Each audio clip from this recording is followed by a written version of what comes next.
Alright guys, it's Jerningham here. As you can see, the South China Morning Post, there's a lot of people that have watched it. 1.222k views 1 week ago. It's like China's getting ready for war. Is it with the USA? Is it going to be with India? Is it going to be with some other countries? Let's play the video.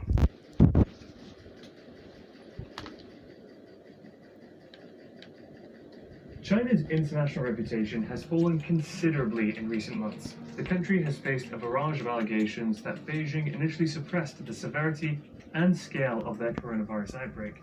And US President Donald Trump, as he seeks re-election in November, hasn't lost any opportunity to remind people where the virus was first reported. That's without even mentioning the US-China trade war and the severe economic troubles that China will face as it tries to kickstart its economy after the pandemic brought business to a standstill for months. This has led some to speculate about the likelihood of armed conflict between the two global powers. In 2020, the US-China relationship seems to be at its lowest point since the normalization of bilateral ties in 1979. It used to seem like Chinese President Xi Jinping wanted to avoid the old trope that says conflict is inevitable between rising and declining powers. Now, prominent Chinese academics fear that the US and China have nearly been pushed to the brink of an all-out confrontation, warning that this could occur over sensitive flashpoints such as Taiwan and the South China Sea. Now, you might think that this topic would dominate discussion at China's annual parliamentary meetings, but commentators say that traditionally at the two sessions, the political elite is reluctant to mention sensitive foreign policy issues, preferring to focus on domestic concerns. This year, thanks to the pandemic, a large part of the attention will be responding to the economic devastation caused by COVID-19.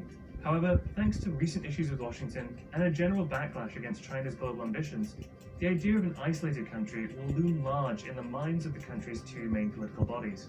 You might even see President Xi himself weigh in on the topic and set the tone for potential discussions, especially on issues of war and peace between the world's two largest economies. Major foreign policy announcements are very rare, but if it were to happen, it would be because of the issue that's turned the world upside down, the pandemic. These days, instead of cooperating for a mutual solution, the two superpowers are scrambling to control the narrative and deflect blame. Think tanks now warn that marquee projects such as the Belt and Road Initiative may be freshly challenged, and the US will increase support to regional allies. Critics led by the US have also upped the ante by lining up to pursue an international investigation into the origins of the virus. China's diplomats have responded in kind, with confrontational rhetoric, deployed whenever they perceive an assault on their country's integrity.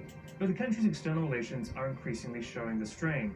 European Union members are pushing back, and even friendly states such as Russia are second-guessing Beijing.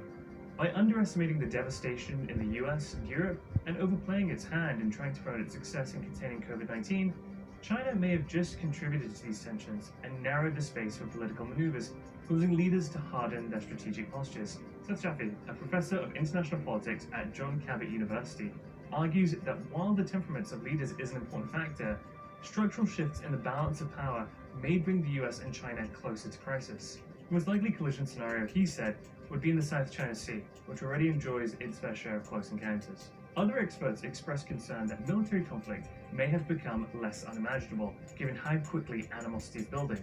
In recent months, issues have been further clouded by Chinese diplomats who have risen to President Xi's nationalist callings and been far more free with their use of language.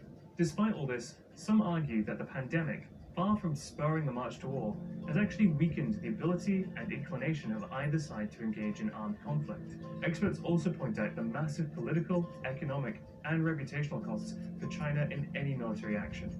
While most scholars agree that it is highly improbable that Washington and Beijing will march towards all-out war because of nuclear deterrence, there still remains the potential for limited conflict. And security analysts complain that Beijing and Washington have yet to set up an operational crisis management mechanism that can help clarify and deal with these issues, something that recent events have shown is still very much needed. Well, it was a very interesting video. I hope you guys enjoyed it, and give it a like, give it a comment, share it with your friends, and I'll be back again to do another video. Thank you for joining me. Peace.